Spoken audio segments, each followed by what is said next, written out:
Primero.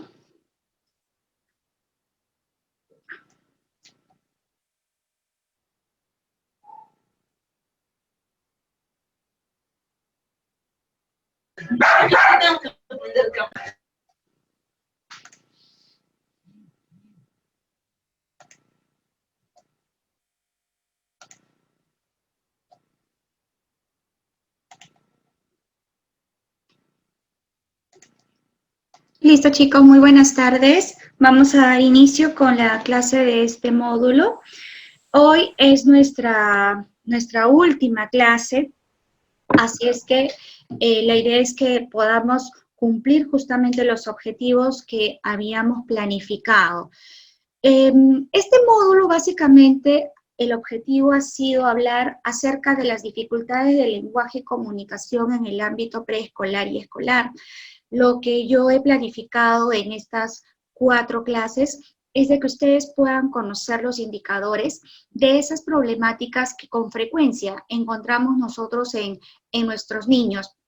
Por eso es que hemos hablado primero del inicio tardío del lenguaje, luego hemos hablado del trastorno del desarrollo del lenguaje. En tercer lugar, hemos hablado del trastorno del espectro autista, conociendo específicamente el área de lenguaje y comunicación. En el día de hoy, lo que tenemos planificado es que podamos conocer el lenguaje o esas características lingüísticas en niños con deficiencia intelectual, ¿bien? Pero antes de poder entrar a esta parte, de todas maneras vamos a recordar, y como ya ustedes son las expertas en el área, entonces vamos a conversar primero unos minutos para que nos queden claros esos indicadores con respecto a esas 3 problemáticas que hemos hablado en las sesiones anteriores y que ustedes perfectamente, bueno, la mayoría de ustedes ha cumplido justamente con sus tareas. Entonces, vamos a recordar algo muy pequeñito de cada uno de esos 3 problemas, tener en cuenta cuáles son esos indicadores que nos van a permitir luego hacer una diferenciación si es que los encontramos dentro del aula, dentro del consultorio o dentro del lugar donde nosotros estamos trabajando. A ver, vamos a recordar primero cuáles eran esos indicadores del inicio tardío del lenguaje. A ver, voy a preguntar, Carmen Román Céspedes, ¿puedes activar por favor tu micrófono, tu cámara? Sí, ¿qué tal? ¿Cómo está? Hola, Carmen. Carmen, cuéntanos qué recuerdas del inicio tardío del lenguaje. Ya, bueno, en el inicio tardío del lenguaje, el niño presenta menos de 50 palabras, dificultades en el lenguaje expresivo. Alrededor de los 2 años. Alrededor de los 2 años. Claro. Luego... la dificultad se da básicamente ¿en qué proceso? En el proceso del habla. ¿En el proceso comprensivo o expresivo? En el expresivo. En el expresivo, muy bien. Y lo podemos detectar desde niños muy pequeños, ¿cierto? Así es. Muy bien, Carmen. Ahora, si hablamos del proceso expresivo, entonces tú ya lo has dicho, ¿no? Entonces estamos hablando de un niño de 2 años que no tiene, o dice menos de 50 palabras. ¿Qué más podemos decir del inicio tardío del lenguaje? ¿Qué más podemos encontrar? Pocas palabras, ¿qué más? Acuérdate de los componentes. Uno es vocabulario. Sí, poco vocabulario. ¿Cómo serán esas frases? Ya, son frases, no llega a establecer una frase. Perfecto. ¿No? Claro. O sea, estamos viendo que sí, dificultad para armar tiene dificultad para armar las frases. Perfecto. Ya, entonces vamos viendo en un inicio tardío del lenguaje que vamos observando un desarrollo lento en cuanto a la adquisición de las frases, ¿no? Pero ese desempeño, digamos, no es muy significativo, pero de todas maneras, cuanto más temprano nosotros empecemos a trabajar, va a ser mucho mejor. Muy bien, Carmen, vamos a completar de todas maneras la idea con otra de tus compañeras. Patricia Dávila, seguimos en inicio tardío del lenguaje. ¿Qué más hemos dicho del inicio tardío del lenguaje? Buenas tardes. Hola, Patricia.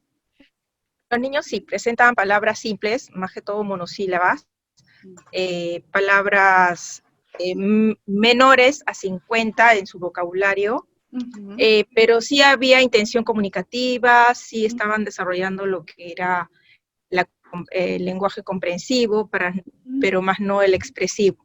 Exactamente, sí. Bien, perfecto, muy bien. A ver, una idea más.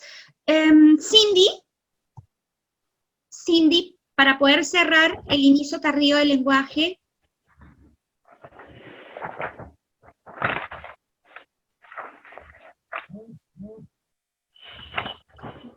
Cindy, ¿estás ahí?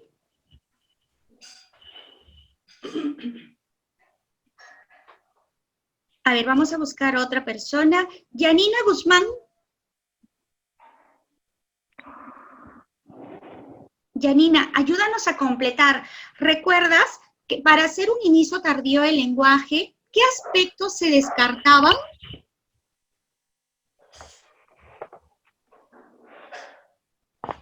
A ver, ¿ustedes han hecho su tarea? ¿O quién la ha hecho? Maestra, yo. Ya, a ver. Los niños con problemas de lenguaje tienen un poco problemas en su sintaxis, porque no forman frases. Ya, o sea, no forman frases u oraciones esperadas para la edad cronológica. Estamos hablando del inicio tardío del lenguaje, ¿no? Bajo vocabulario, no están emitiendo las frases esperadas para la edad. ¿Qué más podríamos ver en un inicio tardío del lenguaje? ¿Errores en qué? Errores en su vocabulario. Ya, en vocabulario, pero también en la pronunciación. O sea, esos errores podemos encontrarlos en el inicio tardío del lenguaje.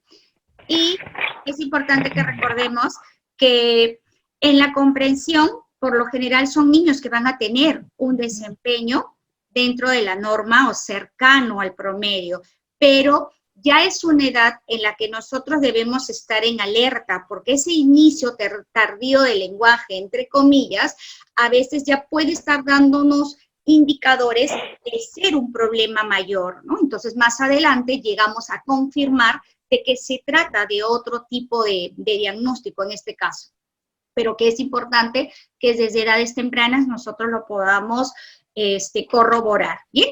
Listo. Con respecto al trastorno del desarrollo del lenguaje, conocidos todavía para muchos como el trastorno específico del lenguaje o el TEL, ¿qué era este diagnóstico? A ver, ¿quién recuerda? Paola Subieta. ¿Cuándo hablamos de un trastorno del desarrollo del lenguaje?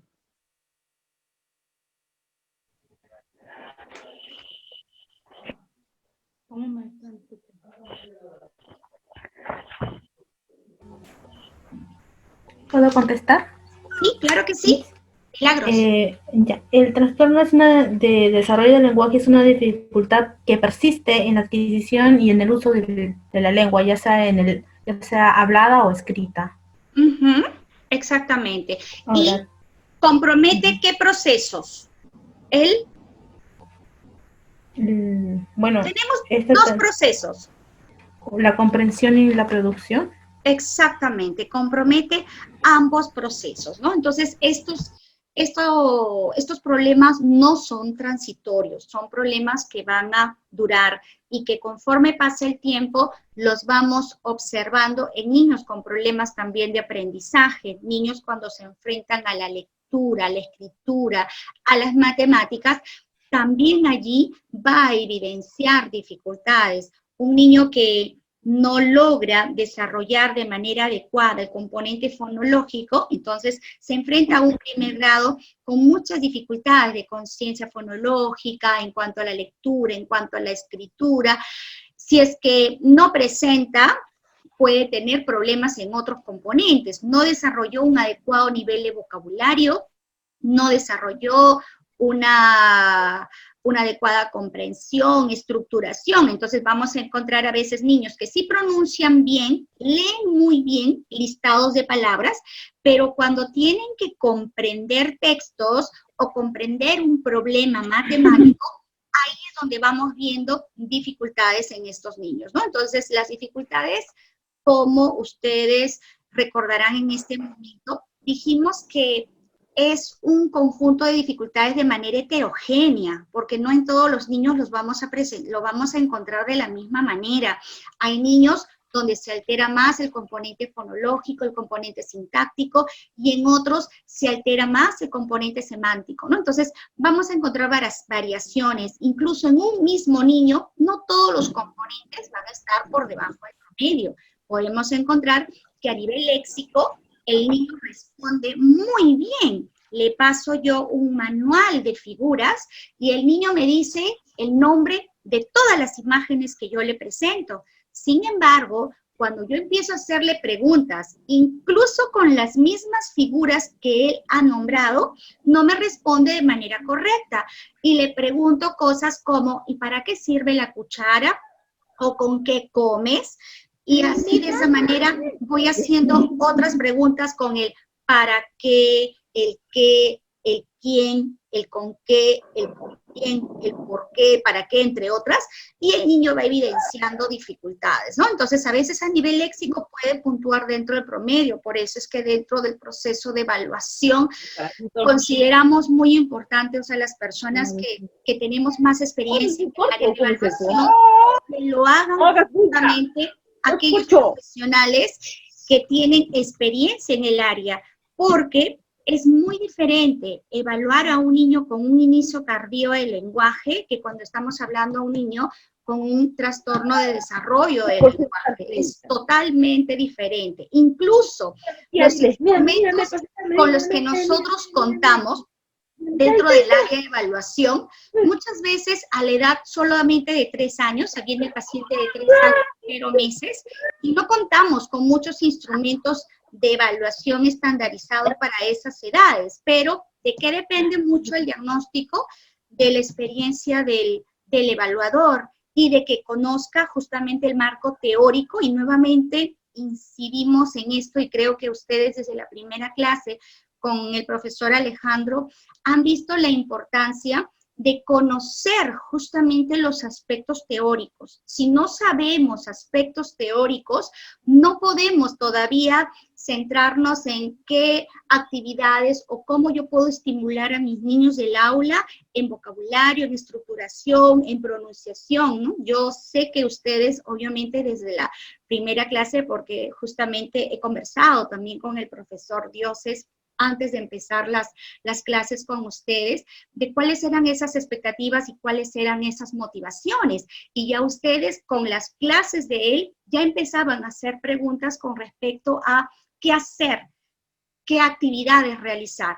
Y él les ha respondido prácticamente algo muy parecido a lo que yo he hecho en las diferentes sesiones. Tenemos que ir avanzando progresivamente. Entonces, primero, han visto qué importante es que conozcamos qué es lenguaje, qué es comunicación y los diferentes conceptos justamente dentro de esta área tan importante como es la parte lingüística. Conocer algunos aspectos anatómicos, que eso ya lo han visto también con el profesor Dioses.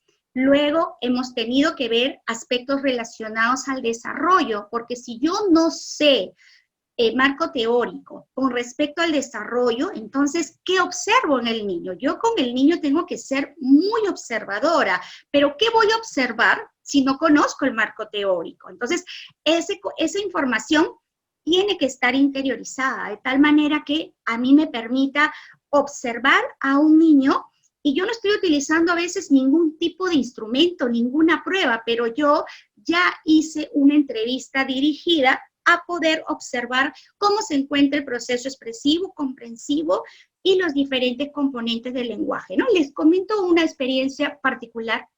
En este caso, yo les he comentado desde la primera sesión, yo trabajo en el Policlínico Peruano-Japonés. Entonces, hace unos años, cuando el padre llegaba a la consulta, inicialmente a nivel administrativo, el padre decía, bueno, quiero una evaluación del lenguaje o quiero tal cosa, y de frente le vendían las sesiones, creo que en este caso eran las secretarias, porque son las primeras en recepcionar obviamente al padre de familia. Pero ¿qué pasaba? Cuando llegaba al profesional, a veces no era el profesional idóneo para ese tipo de caso. Entonces se cambió la forma o el triaje, digamos, de este tipo de niños. Entonces, en la actualidad, todo niño pequeño, menor de 5 años de edad cronológica, llega a nuestra institución, pero no se le vende de frente las sesiones de la evaluación. Pasa primero por una apertura, nosotros le llamamos la apertura de historia, ¿no? Que viene a ser la elaboración de la anamnesis, la historia clínica del niño, o el expediente psicológico que nosotros le llamamos. ¿Quiénes hacen esa cita? Esa cita la hacemos nosotros los psicólogos, y que además somos especialistas del lenguaje, que permita que a través de esta cita, que nos dura solamente 45 minutos, yo lo que hago primero es hacer una entrevista estructurada, obviamente, con los padres de familia, pero mientras yo voy hablando con los padres, preguntándoles una serie de aspectos relacionados al lenguaje, ese desarrollo, yo no dejo de mirar al niño, que yo ya lo tengo en una mesita al costado jugando, porque para eso yo ya vi mi ficha, yo ya vi cuál es la edad del niño, entonces le voy colocando algunos materiales y yo voy observando al menor, ¿sí? Entonces el padre de frente no te va a decir mi hijo tiene TEA, o mi hijo tiene trastorno del desarrollo del lenguaje, o mi hijo tiene discapacidad intelectual o inicio tardío. Sencillamente el padre lo único que te va a decir a ti es: mi niño tiene un problema de lenguaje, o mi niño no habla como otros niños, nada más. Entonces, en este caso soy yo la que tengo que dirigir mi entrevista hacia poder ver si es que este niño podría ser inicio tardío, o es un trastorno de desarrollo del lenguaje, o es un niño con trastorno al espectro autista, o puede ser algún otro tipo de problema, ¿no? Entonces, ese marco teórico yo lo tengo aquí. Y con el padre solamente lo único que estoy haciendo es una entrevista. Llegué al final de esa entrevista y yo, con la información que me ha dado el padre, yo voy procesando todo. No es solamente que hago pregunta-respuesta y voy anotando, sino que voy procesando e integrando toda esa información, y al término de esa entrevista yo ya tengo una hipótesis, que puede ser un TEA, o puede ser esto, o puede ser lo otro. Y me quedan solamente 10, y a veces es menor el tiempo, porque los padres hablaron tanto con la información que tenían que brindar, que me quedó muy poquito tiempo para observar yo al niño ya de manera directa. Entonces, en esos 5 a 10 minutos que yo tengo, porque solo tengo 45 minutos, la institución no me da más tiempo, porque si no ya me están tocando la puerta, porque el otro paciente ya está esperándome afuera. En esos 5 o 10 minutos que yo tengo extras, ¿qué es lo que tengo que hacer? Tengo que observar sin instrumentos, sin pruebas. Por eso que también siempre les digo, o sea, las pruebas es un complemento más para nosotros, pero no es lo más importante, digamos, para el proceso de diagnóstico al inicio, sino es la observación, o sea, es el conocimiento y la información que yo tengo acerca del desarrollo del lenguaje y acerca de los diferentes problemas del lenguaje. Entonces, esos 5 o 10 minutos yo los dirijo ¿a qué? A ver si es que el niño efectivamente comprende, no comprende, a poder hacer algunas preguntas o utilizar los mismos juguetes que le he colocado en la mesa, y terminaron mis 5 o 10 minutos de observación. Y obviamente en una sesión no le voy a decir al padre, sabe que su niño tiene tal diagnóstico, porque para eso ya viene el proceso de evaluación. Y ese proceso de evaluación, ¿qué va a confirmar? Esa hipótesis, esa impresión diagnóstica que yo ya dejo anotada en la historia. Entonces, en mi historia, yo voy a colocar allí El niño evidencia intención comunicativa. El niño evidencia comprender órdenes y preguntas. Emite muy pocas palabras, utiliza gestos para poder responder a las preguntas que se le hacen, tiene errores de pronunciación o en cuanto a sus estructuras sintácticas, no emite oraciones acordes a la edad, ¿no? Entonces, la persona que lee eso, después de mi apertura de historia, ajá, ya dice, uy, Mónica ha dejado los indicadores, a ella le parece un inicio tardío del lenguaje y yo le coloco ahí la impresión diagnóstica que tengo. A mí me parece inicio tardío del lenguaje porque en estos 5 o 10 minutos de observación, más la entrevista que he tenido con el padre, me ha permitido llegar a esa impresión diagnóstica. Entonces, eso es lo que nosotros buscamos en aquellas personas que se forman con respecto al área del lenguaje. Y miren, esta primera sesión, ¿yo necesité pruebas? Ninguna prueba, ningún instrumento. Entonces, esto es lo que ustedes podrían llegar a hacer sin mayor problema. Pero para eso no es suficiente. Obviamente entiendo estas clases que hemos tenido, sino que ustedes tienen que revisar constantemente y el poder aplicarlo con sus propios niños.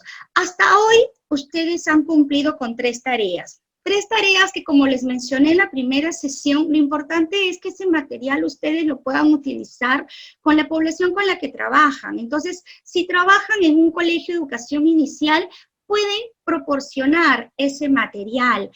El día de hoy, por ejemplo, vamos a hacer otro tema. Sin embargo, ya me voy adelantando.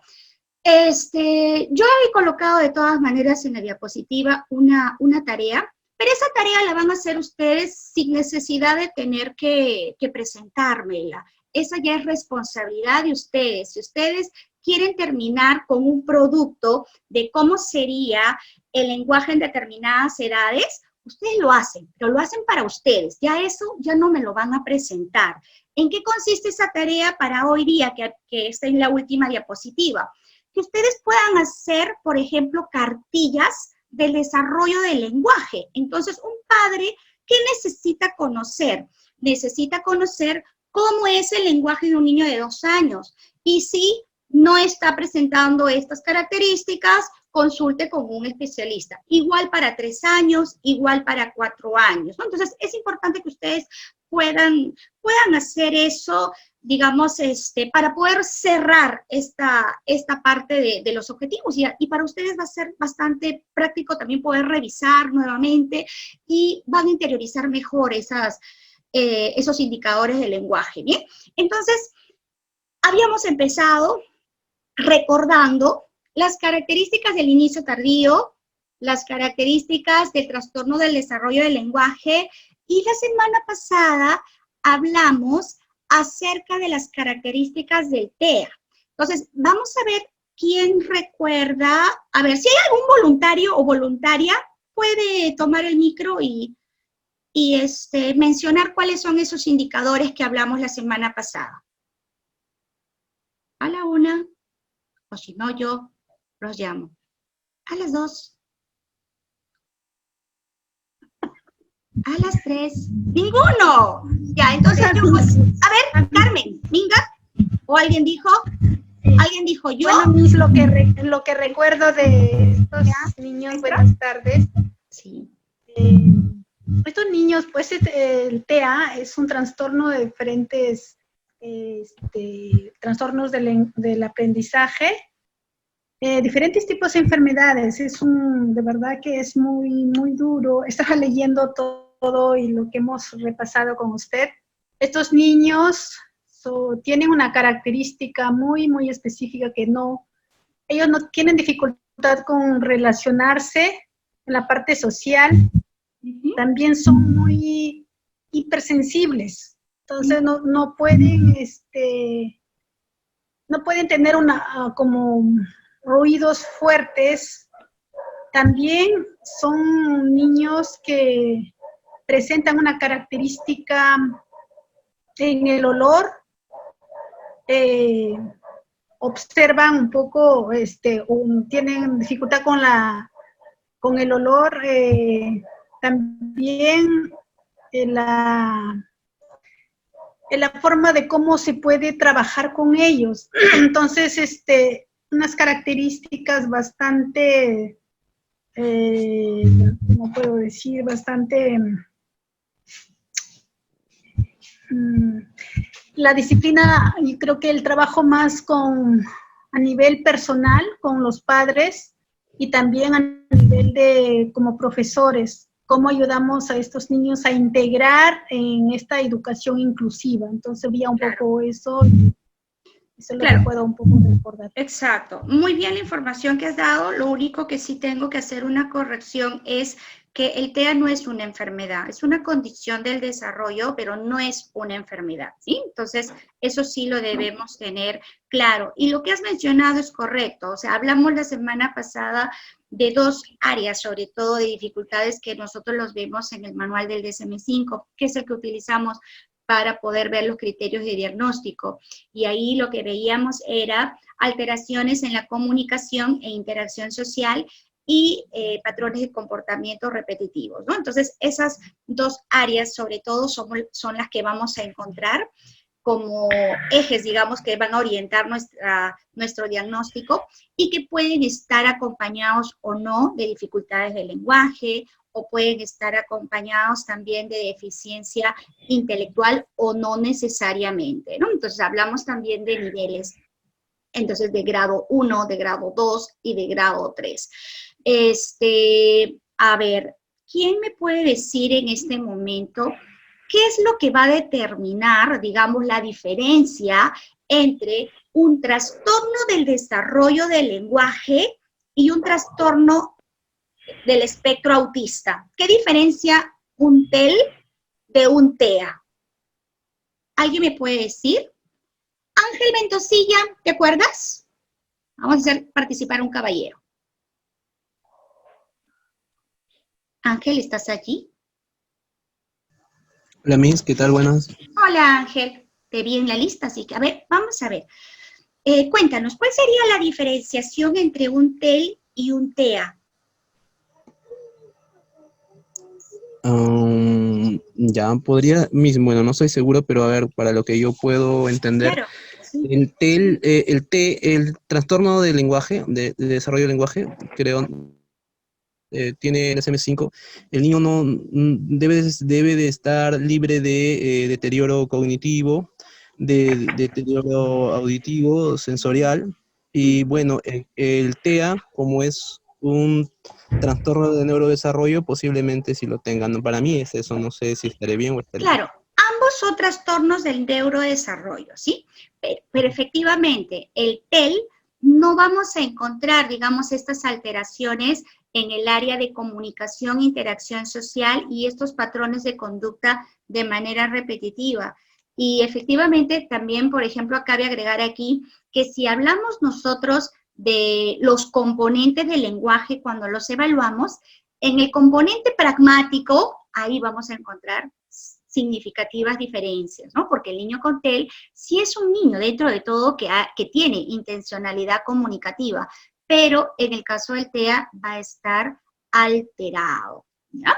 Entonces sí, muy bien chicos, entonces hasta aquí, entonces hemos hecho un recordatorio de cuáles son esos indicadores que pueden estar presentes en nuestras aulas, en la población con la que nosotros estamos trabajando, para que de manera temprana ustedes puedan ser mucho más observadores, puedan detectar que algo está pasando para hacer una derivación oportuna. Miren, yo considero muy importante que con la formación que ustedes están haciendo, nos van a apoyar de repente mucho más en el caso de los niños con un inicio tardío del lenguaje, porque los trabajos de estimulación que se puede hacer puede ayudar a que ellos puedan reforzar esos componentes del lenguaje que se encuentran bajos. Sin embargo, como ya ustedes han podido ver en los videos, en las diapositivas que hemos ido trabajando en las sesiones anteriores, el trabajo con un niño con TEL o con un niño con trastorno del espectro autista merece obviamente una preparación mayor y mucha más experiencia, porque si no se nos puede escapar ahí algún dato. Y así hemos tenido nosotros muchos casos a veces en consulta donde han estado haciendo las terapias a veces en los colegios y son niños con TEL, son niños con TEA, pero no han avanzado en aquellos componentes donde necesitaban trabajar más. Entonces, a veces preguntándole a los papás qué trabajaron en terapia, e incluso les pedimos sus cuadernos de terapia o materiales con los que han trabajado, y con qué nos enfrentamos. Nos enfrentamos obviamente con un trabajo solo de estimulación léxica. Entonces, a los niños se les pusieron solamente figuritas de frutas, de animales, de verduras, de medio de transporte, y ahí quedó. Por eso es de que en las pruebas me sale dentro del promedio muchas veces en aspectos léxicos, pero ya como ustedes saben, el lenguaje pues no es solamente ello, o sea, tenemos que trabajar también aspectos semánticos, aspectos morfosintácticos, la comprensión, la pragmática, y eso es importante que nosotros informemos a nuestros padres de familia, porque incluso ellos, muchos de ellos a veces creen que la terapia del lenguaje solo se refiere a problemas de pronunciación. Y llega a la consulta y te dice, estoy aquí, pero no sé por qué me ha mandado la Miss, porque mi hijo pronuncia bien, ¿no? Entonces te das cuenta que el papi pues solo cree que la terapia del lenguaje es eso. Bien, entonces ahora para cerrar este módulo necesitamos complementar con otro tema que ya les había mencionado al inicio de la clase y que corresponde a las dificultades del lenguaje en la discapacidad intelectual. ¿Qué ocurre? Estos niños obviamente ya van a venir por lo general ya con un diagnóstico, pero a veces no hay un diagnóstico, entonces ha pasado de repente muchas veces desapercibido, o a veces también encontramos a un padre poco interesado en las dificultades de su niño, o de repente dice ya va a hablar, o dentro de la familia hay presión a veces de los familiares y le dicen, no te preocupes, tal persona habló tarde, tal persona dijo así, así, entonces van retardando, digamos, el trabajo importante de la detección y una evaluación oportuna. ¿Qué necesitamos conocer dentro de lo que es discapacidad? Miren, aquí tenemos nosotros, ustedes tienen en sus diapositivas algunas denominaciones. Ha ido pasando de retraso mental, de deficiencia mental. Actualmente nosotros en el DSM-5 lo vamos a encontrar como discapacidad intelectual. Pero ¿qué decían algunos autores, por ejemplo, hacia el año 1993 como Gallardo y Gallego? Define la discapacidad intelectual, en este caso como retraso mental, al desarrollo general incompleto e insuficiente de la capacidad intelectual, que puede ser grave, medio o leve, ¿sí? Entonces solamente se centran en la capacidad intelectual. Vamos a ir viendo cómo eso ha ido evolucionando y ha cambiado. Luego, hacia el año 2001, en la referencia bibliográfica, por ejemplo, tenemos autores como Aguado y Peralta. Siguen hablando también de retraso mental, pero lo definen de la siguiente manera. Capacidad intelectual, nuevamente capacidad intelectual. Capacidad intelectual general, significativamente inferior al promedio, que se acompaña de limitaciones de la propia actividad propia de por lo menos 2 de las siguientes áreas. Áreas de comunicación, el cuidado de sí mismo, vida doméstica, habilidades sociales, interpersonales, utilización de recursos comunitarios, autocontrol, habilidades académicas, funcionales, trabajo, ocio, salud y seguridad. Ya iba incluyendo algunas áreas de las que actualmente se están considerando. Es decir, para poder hablar de discapacidad intelectual, no solamente se tiene en cuenta el CI, como todos lo conocen probablemente, ¿no? Ese cociente intelectual, o sea, no es suficiente solamente tener en cuenta el CI, sino que hay otros aspectos más de conductas adaptativas importantes en el proceso de diagnóstico. Luego, hacia el año 2000, bueno, también en el año 2001, vemos, por ejemplo, algunas definiciones de Aguado con Narbona, que ya no habla de retraso mental, sino de una deficiencia mental, y nos define como un funcionamiento intelectual significativamente inferior desde los inicios del desarrollo y a lo largo de toda la vida del sujeto, ¿no? Entonces ahí, por ejemplo, tenemos un aspecto más importante, que debe iniciarse, o mejor dicho, se presenta o se detecta desde inicios del desarrollo. ¿Y qué es lo que vemos actualmente en el DSM-5 por la Asociación Americana de Psiquiatría, que nosotros simplificamos y decimos la APA? Define a la discapacidad intelectual como el grupo de afecciones cuyo inicio se sitúa en el periodo de desarrollo, ¿sí? Entonces eso quiere decir que desde muy temprano nosotros podemos encontrar ya algunos indicadores que nos hagan pensar ya en una discapacidad intelectual. Incluye limitaciones del funcionamiento intelectual, como también, es decir, es importante el CI, sí, pero también del comportamiento adaptativo.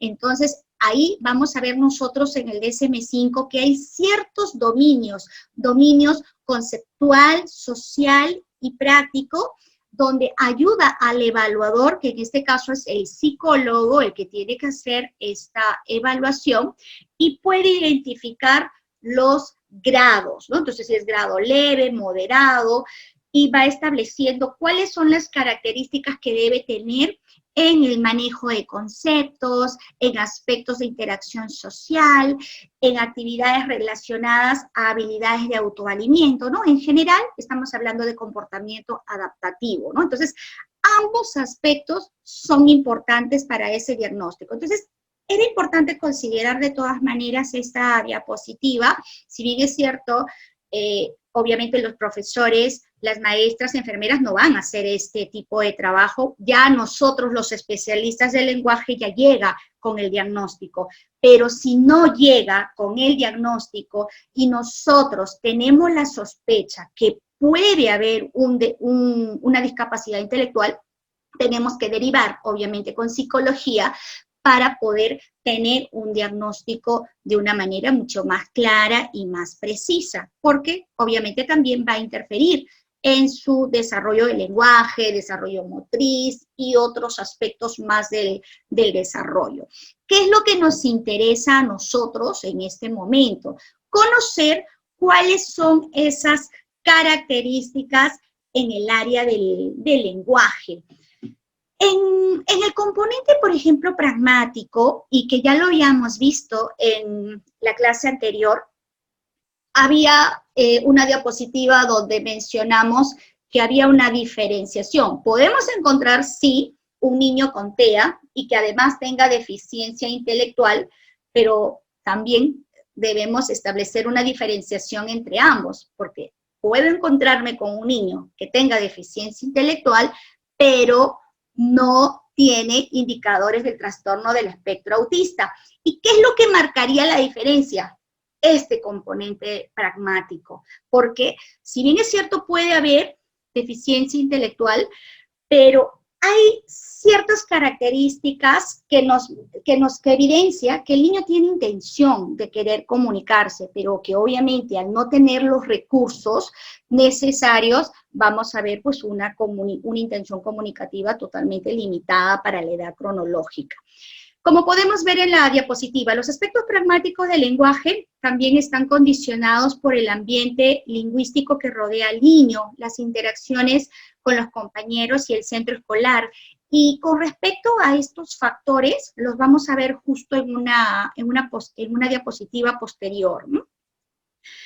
Ellos están menos proclives, menos propensos a situaciones conversacionales por la poca importancia que le conceden a las intencionalidades lingüísticas de su entorno, ¿no? Entonces, si bien es cierto, podemos encontrar un niño que tiene la intención de querer de repente comunicarse para pedir, pero no vamos a ver, digamos, esas conversaciones de manera fluida que la podríamos encontrar en un niño, obviamente, sin dificultades, ¿no? Entonces, va a presentar también dificultades en cuanto a sus recursos conversacionales, pero es importante también considerar ese nivel en el que se encuentra, porque si es una deficiencia intelectual leve, probablemente no va a tener tantos problemas como un niño con un mayor nivel de deficiencia intelectual. Y posteriormente vamos a ver el video de un niño en terapia y cómo es que el especialista va instigando al menor para que sus producciones orales sean mucho más fluidas, ¿no? Y que eso ustedes lo pueden utilizar con todos los niños en general. Esos son ejercicios que luego se los voy a presentar en el video. La lentitud de su desarrollo lingüístico se acentúa porque el lenguaje de sus interacciones suelen ser restrictivos, ¿no? Entonces estamos viendo de que hay lentitud, son niños que también tienen a veces dificultades, obviamente, para poder interactuar con sus pares, y los padres de repente nos mencionan de que suelen relacionarse mejor con niñitos más pequeñitos, porque juega como niño más pequeño de su edad, y con los niños, menores de su edad, ¿no? Entonces, pero con niños de su edad cronológica tiene dificultades y generalmente termina siendo aislado. Ambos procesos, en el caso de la deficiencia intelectual, ambos procesos están por debajo de la norma. Sin embargo, podemos encontrar nosotros en las puntuaciones del lenguaje que el proceso expresivo va a estar muchísimo más bajo que el comprensivo, pero ambos se encuentran por debajo del promedio, ¿sí? Ahora, es importante, por ejemplo, bueno, en este momento se me ocurre una pregunta. Ajá, estamos hablando que ambos procesos se encuentran bajos, entonces está muy parecido que el TEL. A ver. Agua, mi amor, agua hecha. Agua. Alguien que recuerde. ¿Cómo yo sé que este niño no es TEL y que es una deficiencia intelectual? Estoy mencionando que el proceso expresivo y el comprensivo, los dos se encuentran bajos. Ajá, pero Miss, usted nos dijo que también en el TEL, en el trastorno de desarrollo del lenguaje, están bajos la expresión y la comprensión. Entonces, ¿cuál sería la diferencia? A ver, primero intenten respondérmela ustedes. A ver, ¿quién se atreve? Un punto más, Alex, a su promedio. Puede ser una subasta. El nivel A ver. disminuido. ¿Cuál? El nivel de CI. Claro, exactamente. Muy bien, eso es muy importante. En el trastorno del desarrollo del lenguaje estamos hablando en general de un desarrollo cognitivo dentro del promedio. En una evaluación psicológica, sobre todo, es el área verbal donde se encuentra bajo en un niño con TEL. Y podemos encontrar de repente por ahí algunos puntajes bajos en memoria auditiva, en lo que es atención auditiva también, en velocidad de procesamiento verbal, pero es un niño que trabaja muy bien, por ejemplo, con pruebas de percepción visual. Y vemos pues un perfil bastante heterogéneo, ¿no? Entonces, muy bien. ¿Quién me contestó? Lucy, no, Jenny Álvarez. Muy bien. ¿Qué más? Podemos ver entonces iniciativa conversacional limitada en mayor o menor grado, ¿no? Que va a depender del nivel de severidad.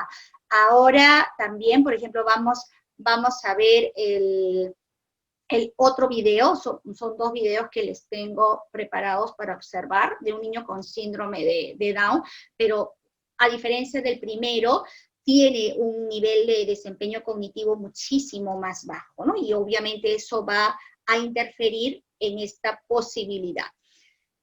Mencioné hace un ratito que tenemos nosotros ciertas variables que van a entorpecer o favorecer este componente pragmático, y considero que en general todos los aspectos desarrollados relacionados al lenguaje. Tenemos variables como el entorno lingüístico y el medio educativo. Empecemos con el primero. Con respecto al entorno lingüístico, aquí debemos mencionar a la interacción, obviamente, con los padres de familia. ¿Y qué debemos considerar? Que muchas veces los padres, al enfrentarse a un niño o al tener a un niño con dificultades, utilizan un lenguaje menos complejo. Entonces, como no habla, no le hablan mucho, entonces disminuyen la frecuencia en cuanto a esa estimulación que el niño necesita que nosotros le sigamos ofreciendo, ¿no? Entonces, encontramos un lenguaje menos complejo, no se le brinda los marcadores morfológicos y los enunciados que el niño debería seguir escuchando. Obviamente, nosotros cuando tenemos a un niño con problemas, vamos a ir reduciendo los elementos gramaticales, ya no le vamos a hablar con una oración muy compleja, pero igual seguimos hablando con ellos, seguimos estimulando. Pero en este caso vemos que nos podemos encontrar también con una familia que utiliza un lenguaje menos complejo frente al niño, ¿no? Muy sencillo, o a veces no le hablan absolutamente nada, ¿no? Los tenemos en el proceso de evaluación, y a veces el padre te dice, yo nunca he hecho eso con mi hijo, ¿no? Te das cuenta que su nivel de interacción solo está limitado a darles de comer, a bañarlos, a hacerlos dormir, a tenerlos limpios, pero no hay una estimulación. Y cuando los papis están trabajando, peor todavía, porque llegan y solamente ya los encuentran a veces dormidos, ¿no? Entonces ahí tenemos un entorno que no favorece. Ahora, en otros casos también podemos encontrar una interacción, pero centrado solamente en el control del niño, en dar una orden o el evitar que haga de repente alguna travesura, ¿no? Entonces empiezan las restricciones en cuanto a lo que es el tema conductual. Y obviamente todo esto que está generando menos iniciativa de sus hijos para poder comunicarse. Si esto, imagínense en un niño solo con inicio tardío del lenguaje, genera obviamente dificultades, el niño se acostumbra solo a señalar, no hace un mínimo esfuerzo por querer pronunciar o decir una palabra, imagínense esto con un niño con deficiencia intelectual. Entonces, no favorecemos con ese entorno lingüístico. ¿Qué encontramos también? No solamente tenemos la interacción con los padres, también tenemos el medio educativo. Y ahí, por ejemplo, entra la mayoría de ustedes. ¿Cómo es que la institución puede favorecer? A veces no se cuenta con los recursos o hay muchos niños en el aula, no hay un apoyo, no hay una comunicación con la familia o no hay una comunicación con ese terapeuta que ya está trabajando con el niño, y en lugar de favorecer van a afectar negativamente y lo aíslan de repente dejándolo solo en una esquina del aula, en su mesita, en su carpetita, les dan cualquier actividad y ahí se acabó la estimulación, ¿no? Entonces, no hay un acompañamiento en algunos casos, no digo que todos, porque sí, hay obviamente maestras o maestros, como supongo yo la mayoría de ustedes, y por eso es que se están motivando a esta formación, porque quieren ver qué otros recursos pueden utilizar para poder comunicarse con ellos. Entonces, la interacción puede ser muy variable.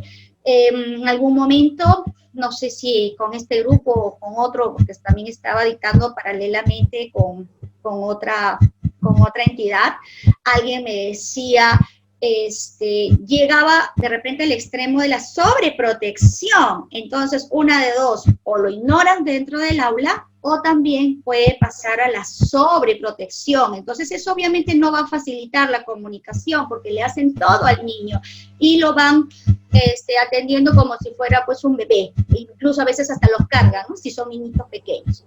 Entonces, la posibilidad de comunicación va a ir variando también según la edad cronológica, ¿no? Cuando son más pequeños, de repente son mucho más sobreprotectoras las profesoras de educación inicial, a veces con los niños que tienen algún tipo de dificultad. Entonces, tenemos que reflexionar con respecto a cómo es que yo estoy facilitando la intención comunicativa en mi niño y las diferentes posibilidades de poder estimular el lenguaje.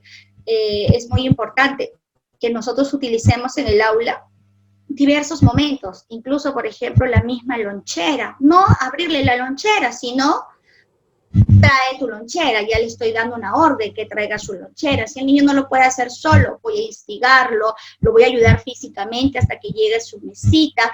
Luego, igual, le digo, abre la lonchera. Si no me entiende, le ayudo, si no me entiende, le enseño, y luego puedo, ¡qué rico! Entonces ya le estoy dando ahí un modelo también. ¡Ay, qué has traído! ¡Pam!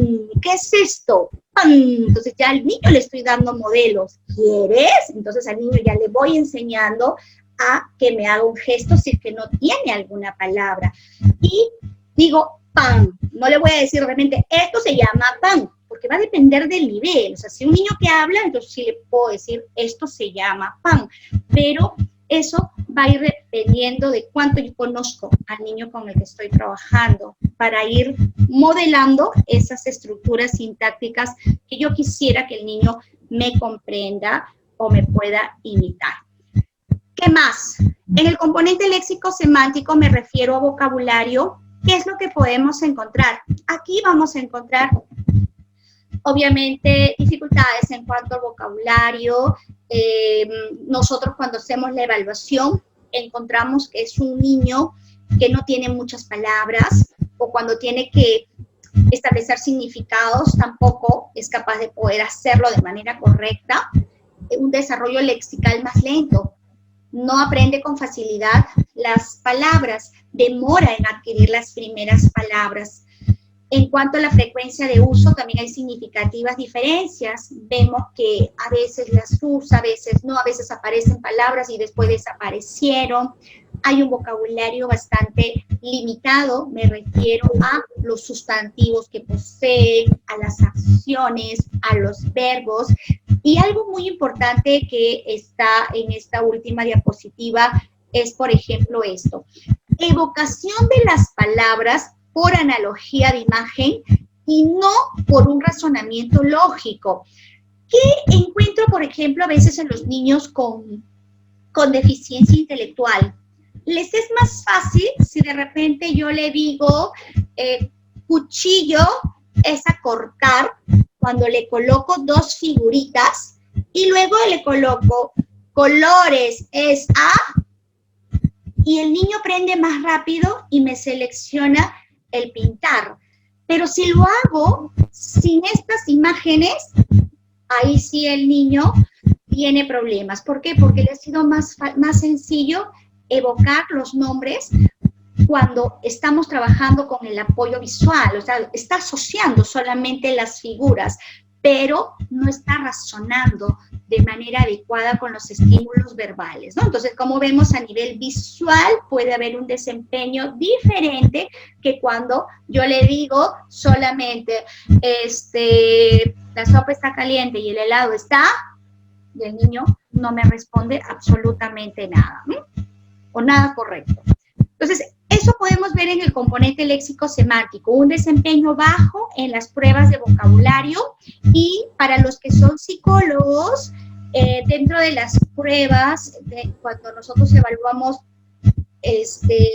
todo lo que es desarrollo cognitivo, todo lo referido a la parte verbal, obviamente va a salir bajo, en información, en semejanzas, en diferencias, en vocabulario. Ahí vamos a encontrar también las puntuaciones por debajo del promedio. Y en morfosintaxis, acuérdense del niño con trastorno específico del lenguaje que hablábamos en la segunda clase. Es algo muy parecido, dificultades en cuanto al uso de los elementos gramaticales, a los marcadores de género, de número, a las flexiones verbales, pero estas dificultades son incluso muchísimo más significativas. La estructura de sus frases es muchísimo más lenta, a veces te da producciones incompletas o incorrectas. Les pides que te describan una imagen y solo te da palabritas muy sueltas. Se puede apoyar de repente a veces de gestos porque no llega a producir esa idea como se espera para la edad cronológica. La creatividad para ellos está seriamente limitado también en cuanto al tema lingüístico. Entonces tú les pides hacer una narración, que te cuente algo, que te cuente una historia. A ellos les va a costar seleccionar primeramente los contenidos y luego el poder armar todos esos enunciados de manera coherente y con sentido lógico. En niños con deficiencia intelectual vamos a encontrar generalmente frases cortas, oraciones simples, y esa estructura generalmente van a ser de sujeto, verbo, complemento. Por eso dice ahí SVC, se refiere a sujeto, verbo, complemento. Son niños que van a tener dificultades también en cuanto a la conjugación de los verbos, y a veces te repite solamente como eco. Entonces podemos encontrar en algunos niños que tú les das oraciones de repente de 3, de 4 palabras, y sí te las dice de manera correcta y las va aprendiendo incluso, pero cuando ya le das algo nuevo, ya el niño pues no logra decirte una oración de manera correcta. Pero va a depender también esto de sus niveles de memoria también auditiva. Si es un niño con una deficiencia intelectual mucho más severa, va a ser más difícil que te repita oraciones de 4 o de 5 palabras, ¿no? Entonces hay niños que hablan muy poquito, que te dicen una sola palabra, o niños que no te dicen ningún tipo de palabra. Pero en aquellos niños que sí emiten oraciones, estas estructuras van a ir variando, como lo vamos a ver en el video más adelante. Va a haber un niño donde se trabaja lo que es memoria auditiva, pero sí logra emitir algunas construcciones sintácticas. Mire, en el caso de la discapacidad intelectual, vamos a ver que hay un retraso en la adquisición de esos elementos gramaticales que en un niño normal se da entre los 3 y los 10 años, y encontramos ya desde los 3 años ya estamos encontrando oraciones simples. Entonces, entre los 3 y los 10 años vamos viendo cómo va evolucionando esa construcción sintáctica. En el caso de los niños con discapacidad intelectual, eso se va a ver retrasado, pero como dice en la parte de abajo de su diapositiva, en el lado derecho, está restringido ¿a qué? A sus limitaciones cognitivas. Entonces, habrá niños que logren hasta cierto nivel, pero hay otros en que por más que insistimos nosotros en el trabajo, pues no lo va a lograr, pero no depende de nosotros ni del tipo de trabajo, sino de la misma dificultad que tiene el niño. Y es por eso que nosotros sugerimos generalmente las reevaluaciones cada 9 meses, al año, para ir monitoreando sus avances y poder justamente chequear y monitorear y reorientar los objetivos de intervención, ¿no? Siempre le decimos al padre, bien, hemos terminado el proceso de evaluación. Con este informe que vamos a emitir, el paciente ya puede trabajar. La especialista ya les va a indicar cuál es su plan de trabajo cada 3 meses, porque tiene que reorientar los planes de trabajo. Eso les vamos a enseñar también más adelante. Pero esto solamente me va a servir para un año. Entonces, en un año tengo que evaluar nuevamente para ver cuánto evolucionó y de acuerdo a eso poder reorientar sus objetivos de intervención. En el componente fonético-fonológico podemos ver aquí 2 momentos. Un momento prelocutivo, cuando el niño todavía no ha adquirido palabras. Entonces, ¿qué encontramos en este momento prelocutivo? Que la comunicación gestual y las mímicas también se ven limitadas. Recuerden cuando hablamos de desarrollo. Cuando hablamos de desarrollo, hablamos de gestos que ya aparecen en un niño normal alrededor de los 9 meses. Esos gestos protodeclarativos y los gestos protoimperativos. Si no recuerdan, tarea para ustedes porque tienen que recordar eso. Son los gestos, ¿ya? Los gestos que van apareciendo alrededor de los 9 meses. Entonces, ¿qué ocurre en una deficiencia intelectual?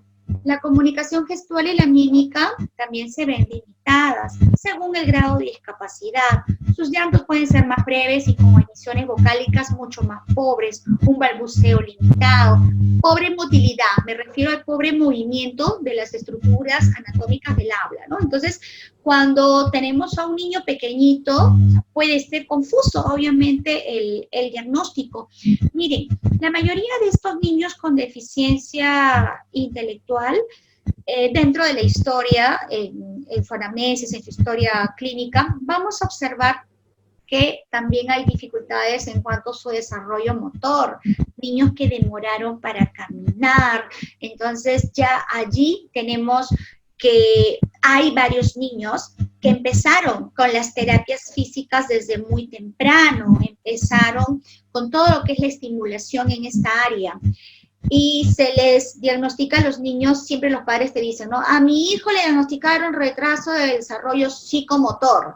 Bien, pero ya tiene 3 años, tiene 4 años, y solamente se centraron en eso, que el niño camine, que el niño que gatee, que el niño pueda levantar la cabeza, entre otros, pero no se dieron cuenta que también el desarrollo del lenguaje tenía que haber sido intervenido desde edades tempranas. O sea, si yo ya estoy viendo que es un niño que no camina, que está demorando en cuanto a su desarrollo psicomotor, entonces tengo que ponerle ojo también a qué está ocurriendo a nivel del lenguaje. Y si además de eso yo voy viendo otras áreas del desarrollo, entonces ya me puede hacer pensar en que podemos estar hablando de una deficiencia intelectual. ¿Qué ocurre en cuanto a la adquisición de sonidos? En ellos, el desarrollo en cuanto a la secuencia debería ser similar a los niños con un desarrollo normal, ¿sabes? Eso es lo que nos dice la bibliografía. Sin embargo, ¿qué es lo que estamos viendo en niños con deficiencia intelectual? O sea, la secuencia puede ser igual que en el desarrollo de un niño normal, pero no los va aprendiendo, o sea, no va adquiriendo los sonidos de acuerdo a la edad que se espera, entonces va demorando. Por eso hablamos ahí de un desarrollo fonológico atemporal. Puede ser incompleto, porque hay niños que ya llegaron incluso, ya llegaron a la adolescencia y siguen presentando problemas articulatorios y no logran superar ese tipo de problemas. O con errores articulatorios, ¿no? O sea, niños que demoraron, pero luego de las terapias pudieron corregir algunos de estos sonidos. Son niños a quienes les cuesta también discriminar los sonidos, entonces no solamente en el área de terapia, como ya ustedes a partir de la próxima semana empiezan a trabajar con Diana Yay, no solamente es la producción del sonido, sino es la discriminación. Ya Diana les explicará en la próxima sesión cuando hablamos de un problema fonético y cuando hablamos de un problema fonológico. O sea, recuerden eso para que le hagan esa pregunta a Diana Yay. O sea, una cosa es hablar de un problema fonético y otra diferente es hablar de un problema fonológico. Entonces, cuando hablamos de errores de pronunciación, hay que saber diferenciar cuál de los dos es, o pueden ser los dos de manera conjunta. Y la próxima semana también con ella verán algunos otros trastornos que pueden acompañar a esta deficiencia intelectual. La tartamudez y obviamente los errores de pronunciación. Entonces, eso ustedes lo van a trabajar con Diana Yay. Con respecto a los niños normotípicos o niños normales, ¿qué es lo que nosotros hemos visto de acuerdo al desarrollo?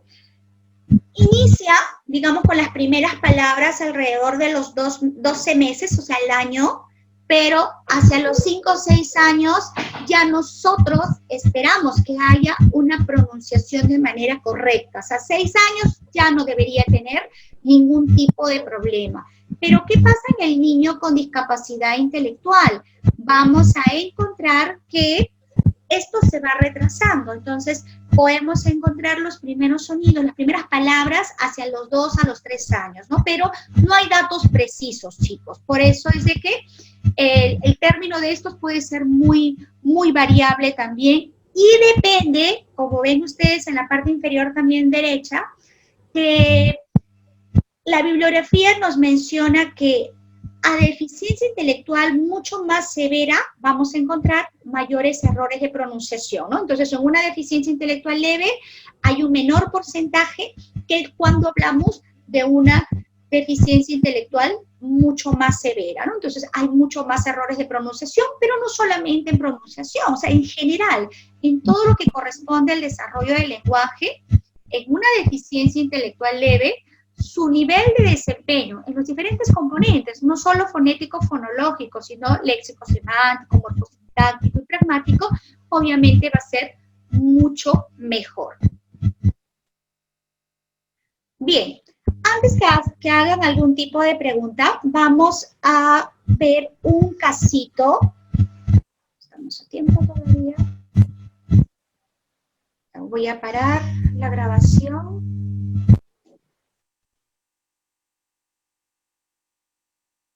Déjenme grabar. Hasta acá hemos visto una de las dificultades que también podríamos apreciar dentro de las aulas o en la interacción con niños pequeños o cuando tenemos en el aula, ¿no? Entonces, tenemos allí que estas dificultades entonces del lenguaje podrían estar alertándonos, una de dos, o que tenga un inicio tardío del lenguaje o que pueda tener un trastorno del desarrollo del lenguaje o que pueda tener un trastorno del espectro autista, pero también nos podemos estar enfrentando a un niño con discapacidad intelectual. Y las características son bastante diferentes.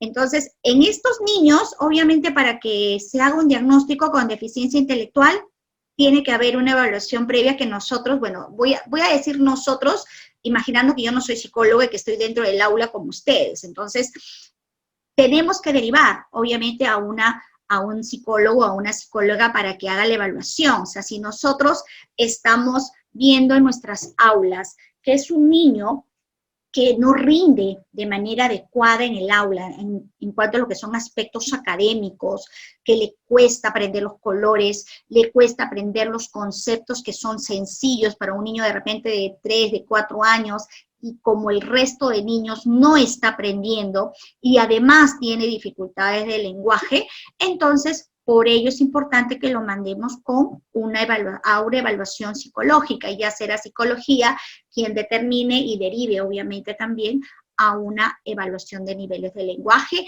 y todas las evaluaciones posibles que sean necesarias para estos chicos, ¿no? En los casos de niños con síndrome de Down es mucho más evidente. O sea, tenemos ya un niño con síndrome de Down, pero hay que considerar que ellos también tienen dificultades de lenguaje que pueden ser de diferentes tipos, de diferentes niveles, según el nivel de discapacidad intelectual que puedan ir presentando.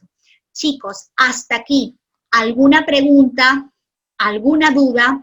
Hoy estamos cerrando nuestro módulo, pero no se liberan de mí todavía porque nos vamos a volver a encontrar más adelante. Así es que todo debe quedar claro. ¿Cuál era nuestro objetivo? Nuestro objetivo era de que podamos en estas 4 sesiones conocer cuáles son esas problemáticas del lenguaje mucho más frecuentes dentro del trabajo que nosotros realizamos con nuestros niños. Y que ya con esto ustedes puedan ser capaces de poder ser mucho más observadores con sus niños, de poder informar a sus padres de familia con un lenguaje mucho más elaborado, porque ya tienen mayor información. Ya no solamente le van a decir al papito o a la mamá, sabe que señora, su hijo no está hablando para su edad, sino que esta formación les va a permitir ampliar y tener mayores recursos, porque ya le van a hablar, señora, su hijo debería decir tantas palabras, señora, su hijo debería pronunciar claramente tal sonido, señor, señora, su niño debería responder a un intercambio conversacional, debería comprender estas preguntas, debería tener esto.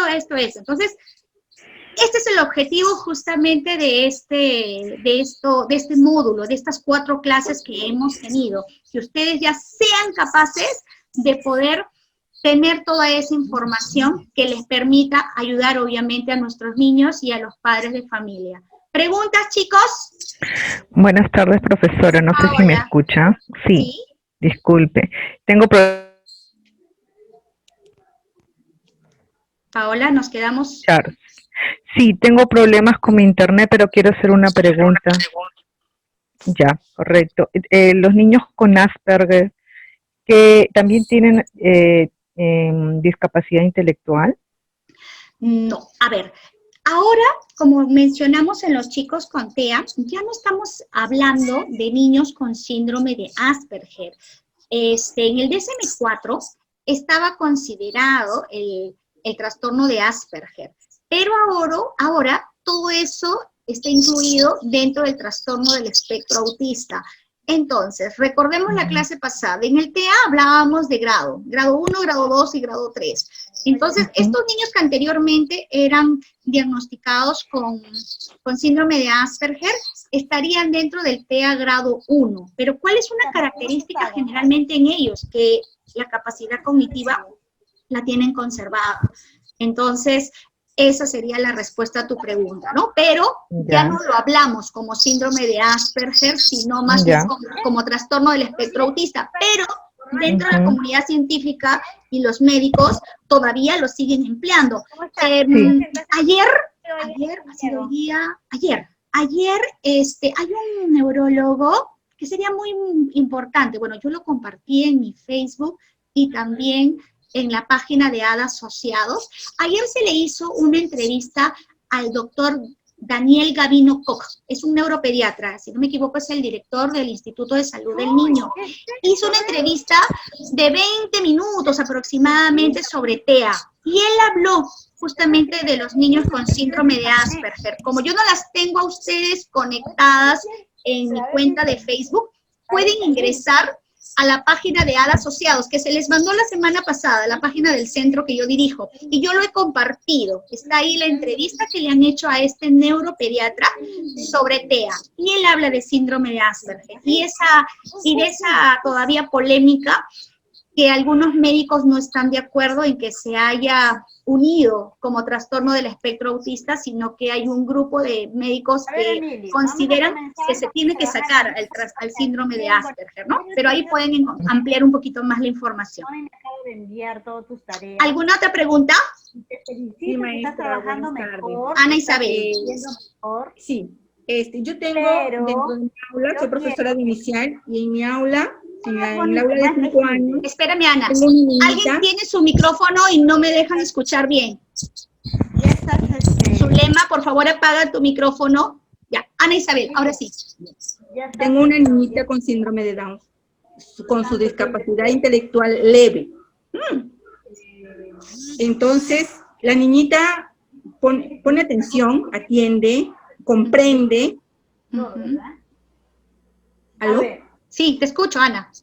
Comprende, pero, o sea, su lenguaje es muy reducido, no habla mucho, ¿no? Dice hola, chao. Claro, muy poquitas palabras. Tiene pocas palabras, ¿no? Entonces, ¿cómo podría yo ayudar en su lenguaje, en su habla a la niña? Claro, aquí lo que podrías tú seleccionar es qué palabras serían para ti las más funcionales. Recuerda que ahorita necesitamos palabras que sean funcionales a las mismas actividades cotidianas que están realizando y que la niña la pueda utilizar, ¿no? Entonces, aquellos de repente niños con dificultades, yo puedo utilizar, bueno, ahorita ya no estamos en el colegio, pero de repente en las actividades virtuales que estamos haciendo, poner atención un poco más a esa niña, porque las actividades se las vamos a hacer con un lenguaje muchísimo más sencillo. Ahora, dentro de tus instrucciones, asumo que tú tienes un nivel de vocabulario que necesitas que la niña emplee. Entonces sería bueno poder seleccionar qué listado de sustantivos o qué listado de verbos y adjetivos tú necesitas trabajar con ella y avanzar progresivamente para que mamá te pueda apoyar también en la casa con esos elementos del vocabulario. Y tal como hemos visto en el caso del primer niño del video, tratar de apoyar con preguntas, ¿no? O sea, con preguntas, pero que sean mucho más directas. ¿Cuántos años me dijiste que tenía tu niña? Tiene 5 años. 5 años. 5 años, sí. Entonces, Sí, 5 ella años. en este momento está en el aprendizaje de todo lo que son conceptos básicos, ¿cierto? Básicos como, por ejemplo, ¿qué necesito trabajar? El grande, el pequeño. Entonces, yo le puedo presentar de repente un zapato y se me ocurre un plato, ¿no? Entonces, le voy a preguntar a la niña, ¿cuál es el más grande? Entonces, tengo que necesitar yo el apoyo de la madre de familia. Al inicio le voy a dar el modelo, que es la forma como nosotros vamos a trabajar. ¿Cuál es el más grande? Entonces me dirá, yo le diré, y la niña va a ir completando. O le digo, zapato. Le doy todo el modelo verbal para que la niña me pueda ir repitiendo. Pero lo otro que puedes ir haciendo es, a manera de estimulación, primero habría que chequear con qué palabras cuenta, para que tú puedas ayudar a enriquecer algunos minutos. Tú ves 2 veces a la semana, de acuerdo como te dé el tiempo, y refuerzas la cantidad léxica, la capacidad léxica que tiene. O sea, habría que ver cuántas palabras tiene. ¿Tiene 10 palabras? ¿Tiene 20 palabras? ¿O tiene solamente sonidos? Y según eso, empiezas a seleccionar categorías que te puedan servir. A ver, yo veo que esta niña tiene 40 palabras. Bien, entonces empezaré de repente por frutas, empezaré por medios de transporte, empezaré por partes del cuerpo. Y mi objetivo es que me diga qué es cada una de las figuras que yo le voy presentando.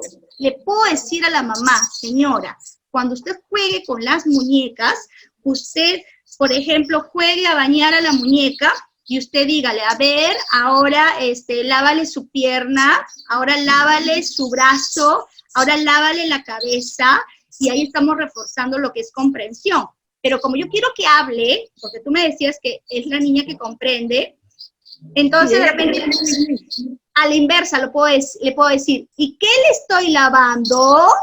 Para que la niña me pueda hablar, porque hay que favorecer en ellos sus intentos comunicativos. Ahora, los chicos con síndrome de Down también tienen a veces conductas bien peculiares, porque saben, sencillamente no te responden, o responden en determinados momentos, ¿no? Entonces, ese es otro aspecto conductual que muchas veces hay que trabajar con ellos, porque sí hablan varias palabras, pero en el proceso de evaluación no te responden absolutamente nada, a menos que haya un nivel de confianza también con los niños, y ya te van respondiendo muchísimo mejor. Pero yo lo que te sugiero es que primero sepas en qué nivel se encuentra, para que en función de eso tú puedas ir viendo qué es lo que quieres en la niña, y según los objetivos de la adaptación curricular que tú le puedas estar haciendo. Ve que de repente no sea muy difícil, trata de simplificarse esa actividad, pero buscando tareas para que ella te habla, porque si ya te comprende, entonces hay que hacerle tareas, pero para que ella verbalice, que puede ser dándole el modelo completo, o le das la primera sílaba para que ella refuerce, o tareas en la casa y donde la mamá la grabe y te mande luego las grabaciones, porque yo creo que en ese trabajo virtual va a ser bien complicado también que ella te acierte en todas las verbalizaciones, pero la mami puede grabar y esas grabaciones te las puedes mandar. Chequea bien qué palabras tiene, y cualquier cosa escríbeme y me vas comentando acerca del caso, a ver cómo te va. Si es que tiene terapia de lenguaje, también es importante ver si no tiene. No ha tenido. Ya, perfecto. Entonces, tú lo que puedes hacer es tratar de hacer una pequeña lista de cotejo, ¿no? ¿Cómo es a nivel pragmática? Tiene intención comunicativa, pero ¿cómo se comunica? Solo con gestos y no te dice ninguna palabra. Ajá. Entonces, si ella para pedir de repente señala, entonces el objetivo será que a la familia hay que decirle y hay que recomendarle que la instiguen a hablar, ¿no? Que no le coloquen las cosas cerca. Entonces, si la niña solamente señala, entonces preguntarle primero, ¿no? ¿Quieres? Y que diga un sí, ya eso es lo mínimo. Y ya más adelante, ¿pero qué quieres? ¿Cuál quieres tú? Entonces, le puedo mostrar 2 objetos para que la niña verbalice, pero la idea es que lo utilice de manera funcional. ¿Sí? Ya, maestra. Okay. Gracias. Listo. ¿Alguien más, chicos? ¿Todo bien? Miss, buenas tardes, sí. Bueno, una pregunta muy general, ¿no? Ya terminada los 4 trastornos. ¿Por qué se da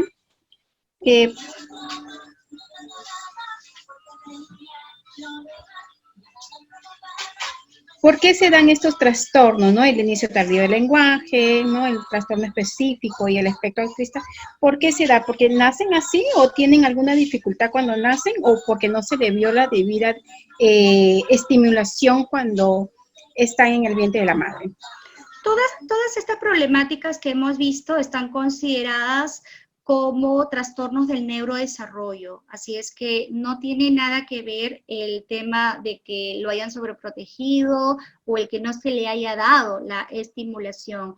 Todo esto apareció en el mismo desarrollo del niño. No hay una causa clara todavía, por ejemplo, en el caso de los chicos con TEA, pero se llega a la conclusión, digamos por el momento, de que hay una base de tipo genética que puede estar explicando estas dificultades, ¿no? Pero no las tenemos todavía de manera clara. Sin embargo, se descarta de que sea pues un niño porque a los 2 años, a los 3 años no tuvo el vínculo adecuado con el padre o la madre o no se le dio las palabras, no, porque a veces estos niños han estado en centros de estimulación temprana desde muy bebés y no han desarrollado de la manera adecuada o han tenido padres muy estimuladores desde muy pequeños y tampoco han desarrollado, ¿no? Así que eso sí se descarta. Ahora, claro está que obviamente la estimulación juega un rol muy importante. Si ya el niño tiene indicadores de estos trastornos, imagínense si nosotros le sumamos el descuido de parte de los padres, la negativa frente a las dificultades que ya se le está mencionando en el colegio, entonces obviamente van a ir empeorando. Entonces, si no le damos una atención debida, obviamente ese niño va a tener mayores dificultades. Entonces, si no intervenimos a tiempo. ¿Alguna otra pregunta? A la 1, a las 2, a las 3.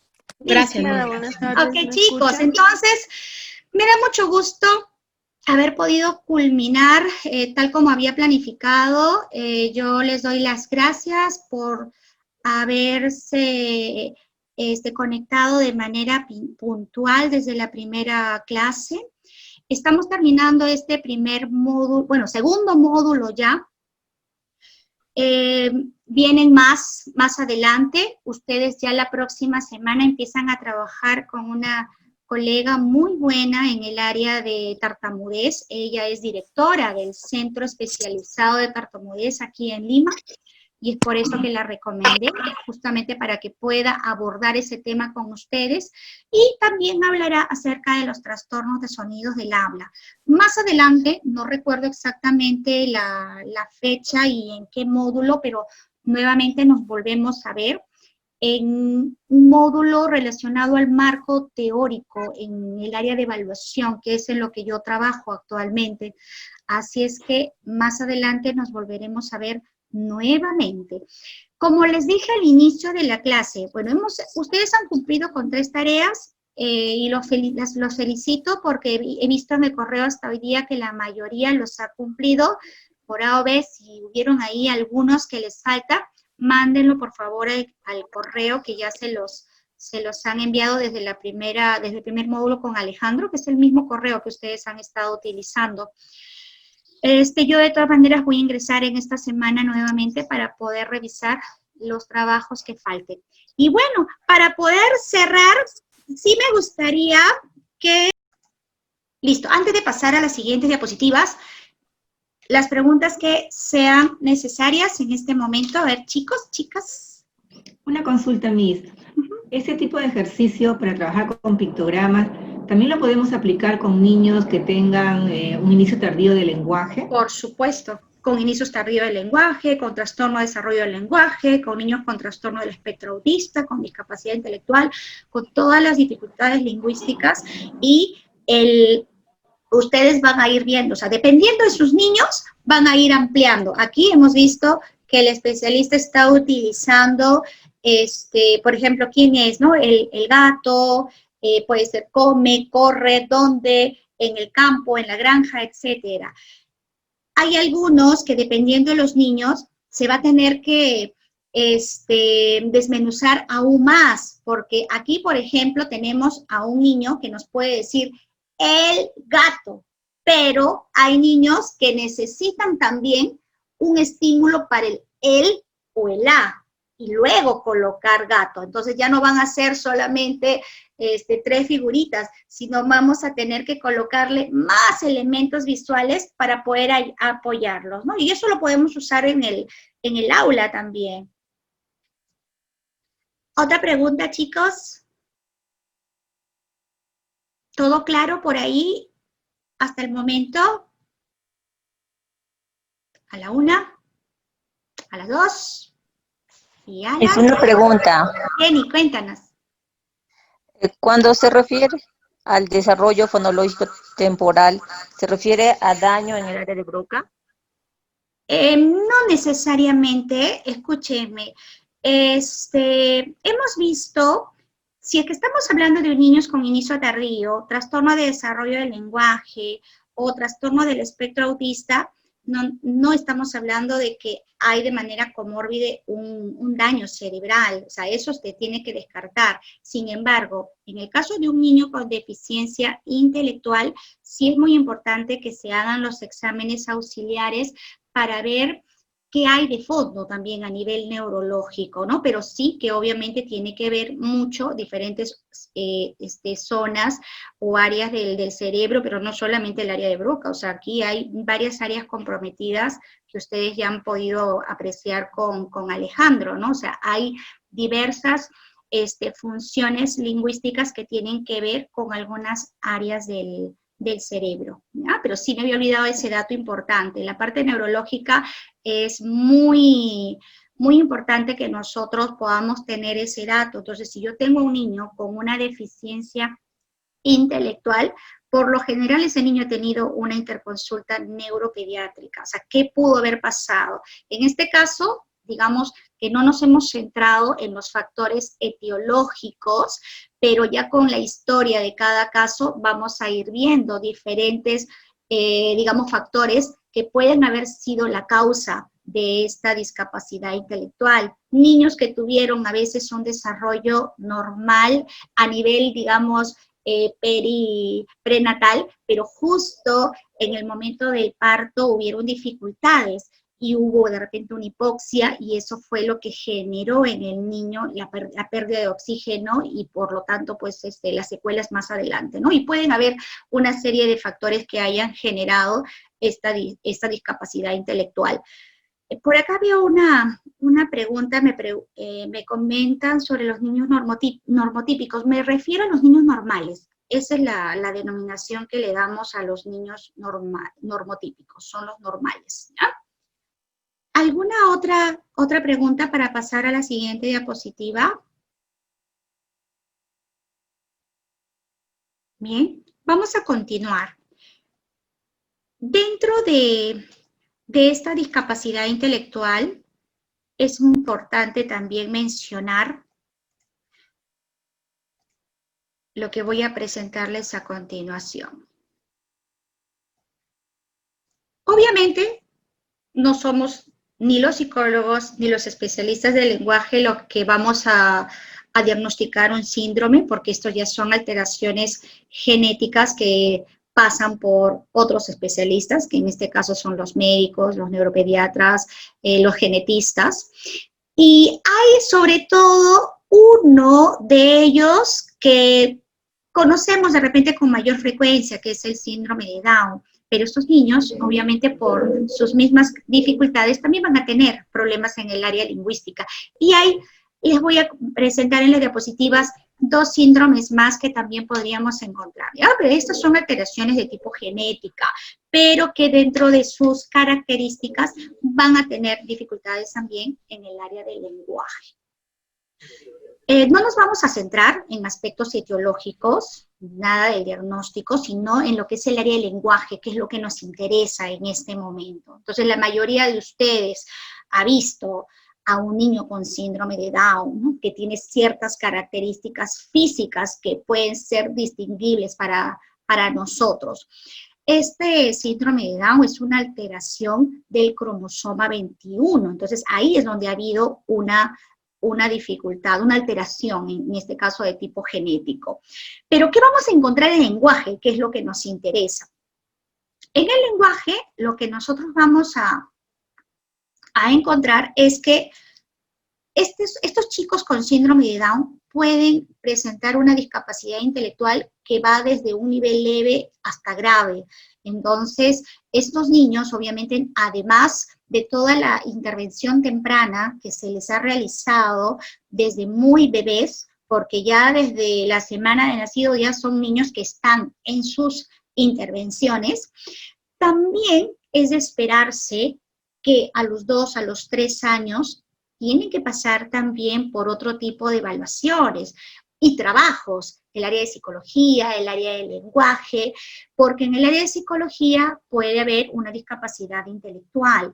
Ahora, se van a retrasar sus habilidades comunicativas también prelingüísticas. Imaginémonos a lo que ya habíamos mencionado en las diapositivas anteriores, se va retrasando la adquisición incluso de los gestos, de los balbuceos, de los primeros sonidos, porque hay una discapacidad intelectual, pero que puede variar, como les digo, ¿no? Vamos a encontrar nosotros a chicos con síndrome de Down que tienen una capacidad cognitiva prácticamente cercana al promedio, como a niños con síndrome de Down con dificultades muy, pero muy severas, que lo vamos a ver en el siguiente video que les voy a presentar. Van a presentar dificultades articulatorias que duran generalmente toda la vida, ¿no? Entonces, en ellos, si bien es cierto, se trabajan aspectos fonéticos, fonológicos, pero hay niños que no logran pronunciar de manera correcta y así se van a ir presentando hasta adultos.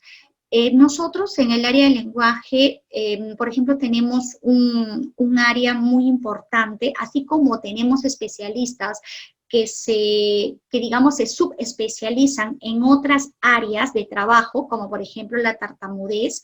También tenemos a un grupo de terapeutas que se han centrado más, o sus intereses apuntan más a aspectos fonéticos, fonológicos y a todo lo que corresponde a motricidad orofacial. Entonces son chicos o especialistas o profesionales que trabajan mucho lo que son los digamos, los movimientos fonoarticulatorios, o van trabajando funciones, mejor dicho, funciones como el habla, la masticación, la deglución y el habla propiamente dicha, ¿no? Entonces, hay un grupo de terapeutas que trabajan específicamente eso, y es con ellos a quienes, por ejemplo, derivamos a estos niños con síndrome de Down, para que trabajen esos aspectos, ¿no? Pero hay otro grupo de profesionales que también tendrían que trabajar, ¿qué? Aspectos léxicos, aspectos morfológicos, áreas relacionadas también a la comprensión.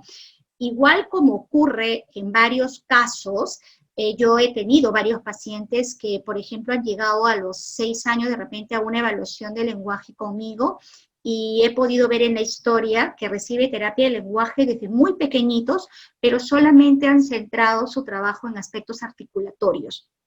Pero ya tiene 5 o 6 años y la mamá no va viendo avances, entonces no se le está explicando que estas dificultades articulatorias pues pueden estar presentes pues a lo largo de toda su vida, o es que puede ser muchísimo más lento que cualquier otro niño de su edad cronológica, pero se olvidaron de trabajar vocabulario, comprensión, estructuración, que también es importante que se trabaje en ellos.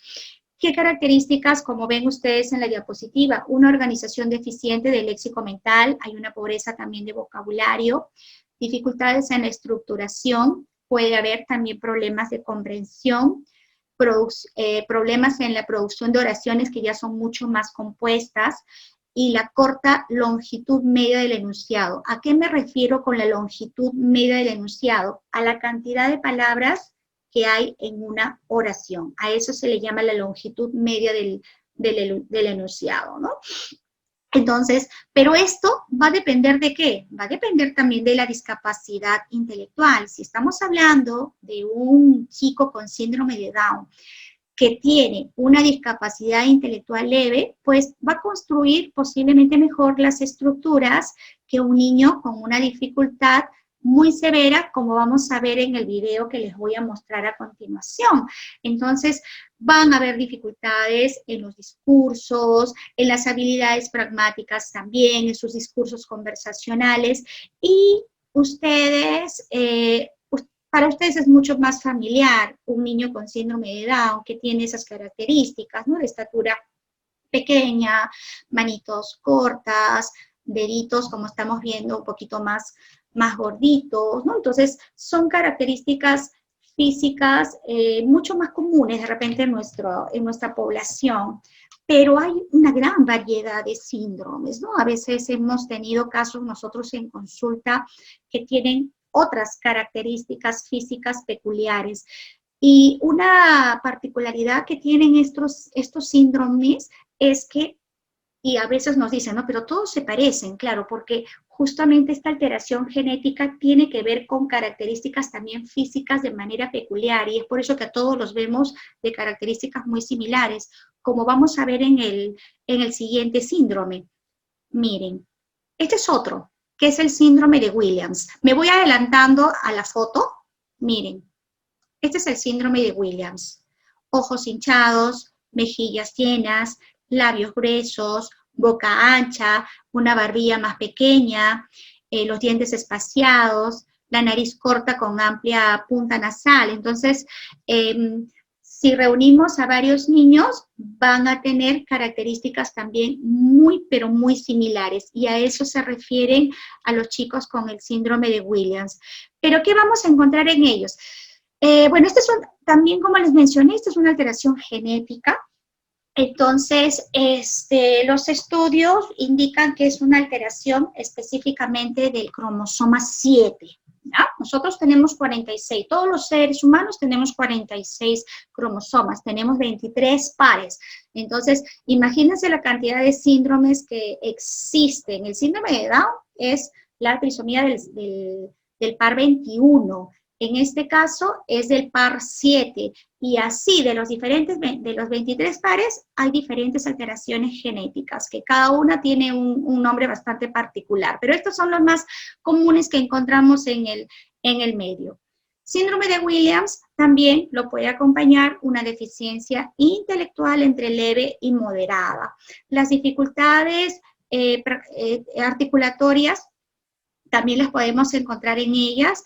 Hay una, digamos, fluidez articulatoria, pero va a depender del grado también de discapacidad, ¿no? Igual como en todos los problemas que hemos ido apreciando.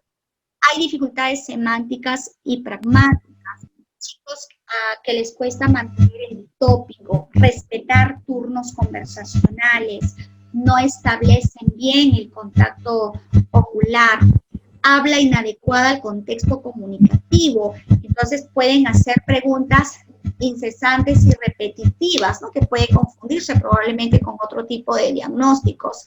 Repiten de manera ecolálica, puede haber problemas de comprensión, pueden haber enunciados pseudopedantes, ¿no? Inventan palabras y pueden mostrarse muy repetitivos, que podría confundirse, imagínense, con autismo, ¿no? Entonces, por eso es importante siempre el que intervengan un conjunto de especialistas. Interviene psicología, interviene la parte neuropediátrica, interviene el genetista cuando va observando que hay ciertas características físicas que llaman la atención.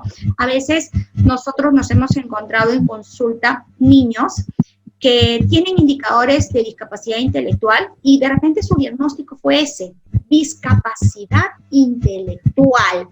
Pero cuando los observamos bien, vemos que hay características físicas muy peculiares en ellos. A veces es un cuello largo, a veces es un ojo más grande, un ojo más pequeño, o a veces son dedos mucho más cortos, más cabezones. Entonces ahí ya nos va llamando la atención. Inmediatamente nosotros no somos los especialistas, le decimos al padre, usted no ha visto que hay características peculiares en su hijo, pero para eso obviamente mire bien a la mamá, mire bien al papá, para ver si es que este niño pues tiene las mismas características, ¿no? Hace unos años, recuerdo, hay un síndrome que se le conoce el síndrome de Sotos, pero el síndrome de Sotos, no recuerdo exactamente de qué par era, no recuerdo la parte genética mucho, pero sí lo que me llamó la atención era que una de las características era la cabeza grande, pero la mamá también ya se había alertado por el síndrome de Sotos, pero yo miraba al papá y decía, pero el papá pues tiene la cabeza grande, ¿no? Entonces de repente por ahí es que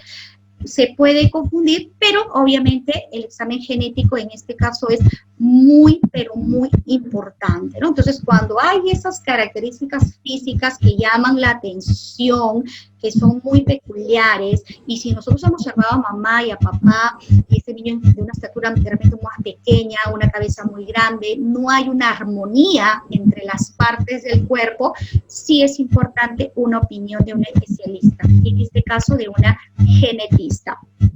Desinhibición comunicativa, es un niño que no tiene control, ¿no? Ese niño puede mostrarse muy impulsivo para saludar, para acercarse a las personas y no mide, por ejemplo, los peligros. Dificultades muy sutiles en comprensión, en producción de algunos rasgos morfosintácticos, ¿no? Entonces vemos aquí las construcciones sintácticas, pero puede ser, también podemos encontrar que el niño tiene habilidades discursivas preservadas, o sea, también podríamos encontrar eso, ¿no? Entonces, son por eso importantes tanto una evaluación psicológica como una evaluación del lenguaje, ¿no? Y cuando ya se llega a un diagnóstico, cuando ya pasa por el genetista, ya pasa por el neuropediatra, lo que les indican a los padres de familia es una interconsulta con psicología y con especialistas en el área de lenguaje y aprendizaje para monitorear también allí cómo están esos procesos cognitivos y esos procesos de lenguaje y habilidades básicas para el aprendizaje, o ya procesos de lectura, de escritura y de matemáticas que puedan estar obviamente alterados. Ya vimos la foto, entonces el síndrome de Williams, y hay otro síndrome que es el síndrome de X frágil. Aquí la alteración es del par 10, y me voy a la foto y luego regreso. Miren, las características son diferentes. Una cara alargada y estrecha, orejas grandes y salidas, mandíbula inferior prominente. Pueden haber deficiencias visuales y también deficiencias auditivas. O sea, son características físicas muy diferentes del síndrome de Down y del síndrome de Williams. Entonces, esas características también hay que observarlas. ¿Y qué nos dice la bibliografía con respecto al área del lenguaje? En el área del lenguaje podemos encontrar discapacidad intelectual también entre moderada y grave. Van a haber dificultades de aprendizaje en un tercio de mujeres. Este síndrome de X frágil, dice la bibliografía que afecta mucho más a varones. Pero si es que hay en mujeres, las mujeres pueden presentar dificultades también de aprendizaje. Algunas de ellas presentan discapacidad también intelectual. Pueden hablar de manera rápida, de manera perseverante, con un aumento de los tonos también graves al momento de hablar. Efectos de voz inusuales, habla impulsiva, puede repetir como eco también, que en un inicio nos puede confundir probablemente con un autismo, y así tuve hace años, y este niño ya está en educación primaria en este momento, y al niño se le diagnosticó autismo inicialmente, pero conforme pasaron los años, creo 2, 3 años, se le derivó justamente con una genetista porque tenía ciertas características físicas peculiares, y se llegó al síndrome de cromosoma de X frágil, ¿no? Se hicieron exámenes genéticos tanto a los padres como al niño y se llegó a cambiar justamente el diagnóstico. Pero este niño, por ejemplo, tenía una discapacidad intelectual bastante significativa. Actualmente estudia en un colegio especializado para niños con problemas de lenguaje y aprendizaje. Vamos a encontrar en ellos también problemas de pronunciación, dificultades morfosintácticas, así como también dificultades en cuanto a la pragmática. Bien, entonces, antes de pasar al video del síndrome de Down, quiero presentarles estas diapositivas sobre los principios básicos de una intervención lingüística en la discapacidad intelectual, sea síndrome de Down o no presente ningún tipo de síndrome y solamente sea discapacidad intelectual. La intervención tiene que ser precoz, debe iniciar lo más antes posible y ser sostenida. Y tal como se puede ajustar a los otros problemas que también hemos presentado para la discapacidad intelectual, eso es importante considerar. Empezar a trabajar lo más pronto. Hace algunos minutos, cuando alguna de ustedes participó, mencionó la familia. Efectivamente, la familia juega un rol muy, pero muy importante. No solamente es que el niño va a nuestras sesiones de terapia, sino que tenemos que trabajar con la familia. Con los especialistas del lenguaje solamente está 2 veces o 3 veces a la semana, si es que está trabajando en terapias individuales. Pero, ¿y el resto del día qué pasó? ¿O qué pasó en el colegio? O sea, nosotros tenemos que trabajar empoderando a esas madres, a esos padres, para que sean ellos que a través de las actividades cotidianas puedan reforzar lo que nosotros estamos haciendo dentro de la terapia, porque si no, no tiene ningún sentido.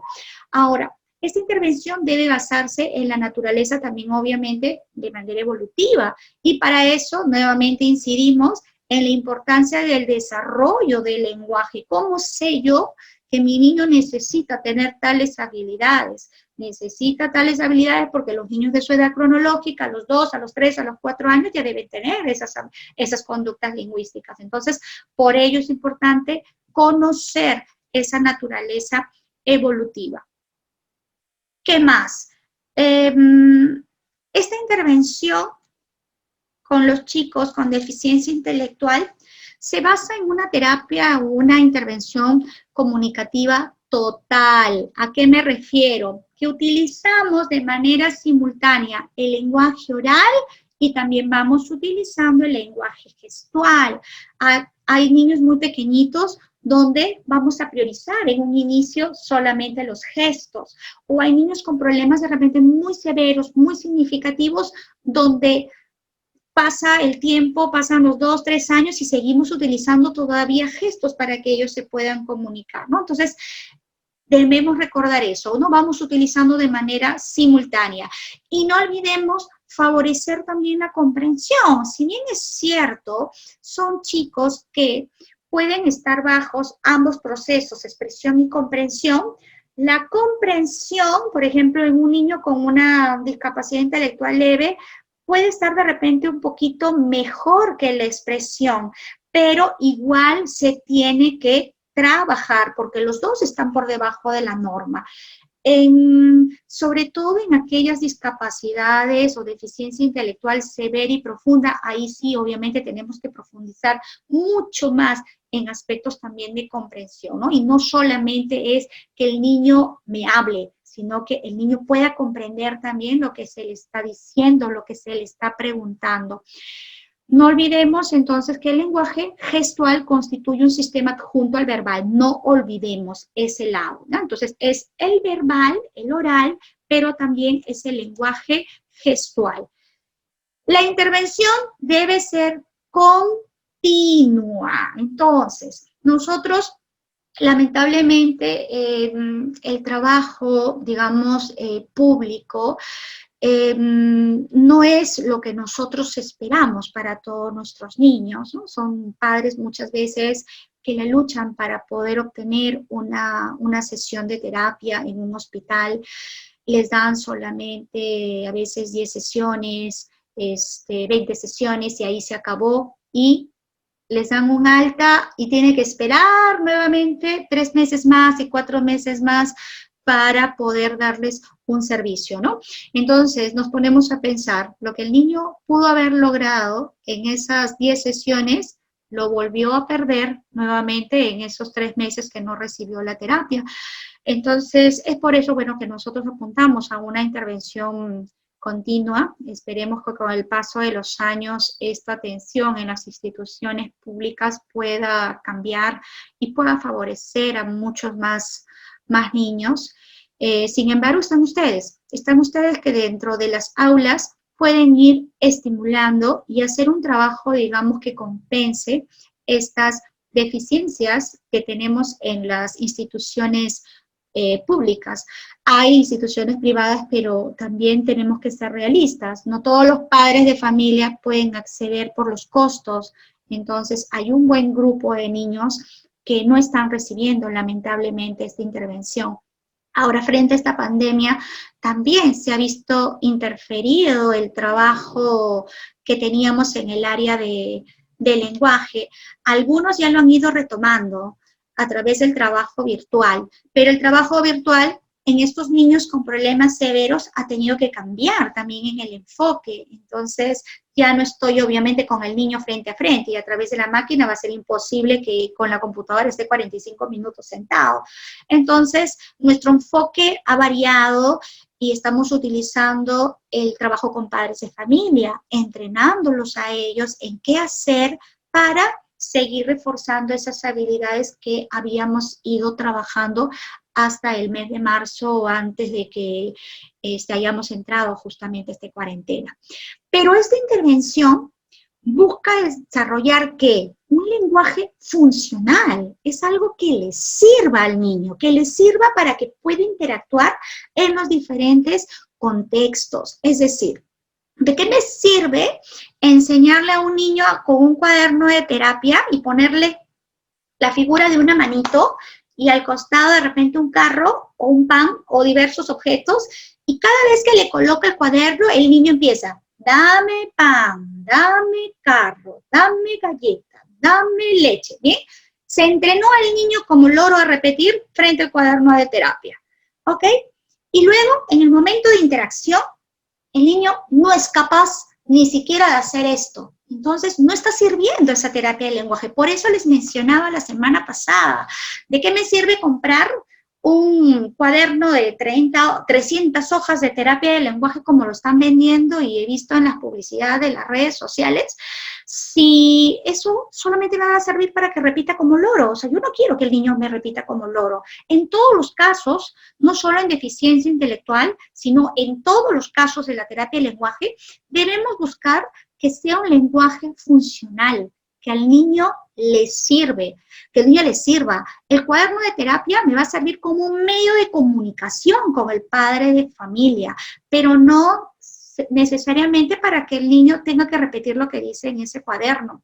Hace algún tiempo, no muy lejano, y creo que siempre se va repitiendo eso, en la institución donde yo trabajo, bueno, además de ser psicóloga y especialista de lenguaje, yo formo parte del área de coordinación en el área de lenguaje, ¿no? Entonces, cuando el padre tiene alguna duda, algún problema, entonces siempre van a llegar a mí para poder transmitirme esas dificultades. ¿Cuál era la queja, digamos, en este caso de la mami? De que estando en la sala de espera, estaba sentada al lado de otra mamá, esperando obviamente a sus niños de terapia. Y ella se sorprendió que el otro niño tenía un cuaderno inmenso. Y ella me decía, yo no entiendo por qué, que yo estoy también tiempo en la terapia de lenguaje, yo no tengo cuaderno de terapia.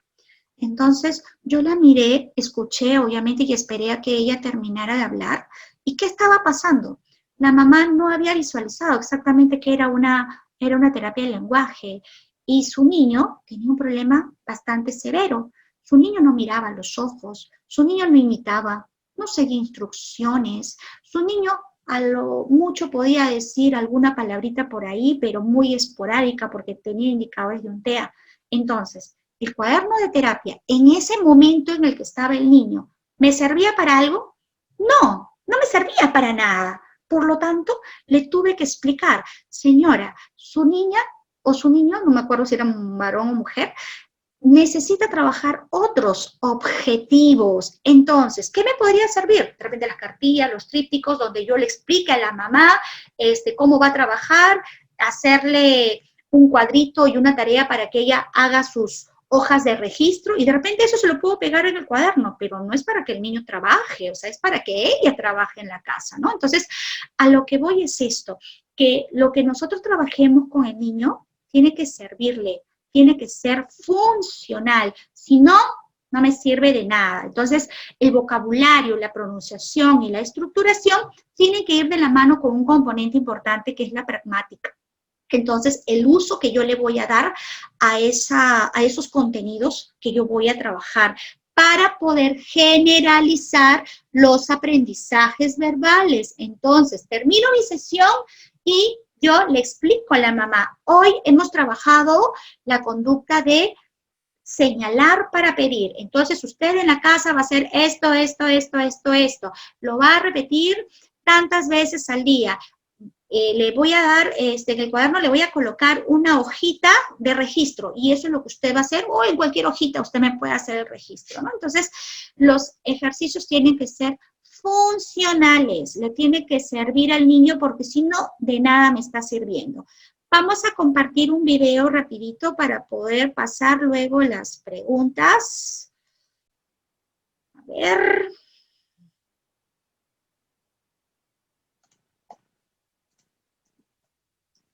Y voy a detener mi grabación.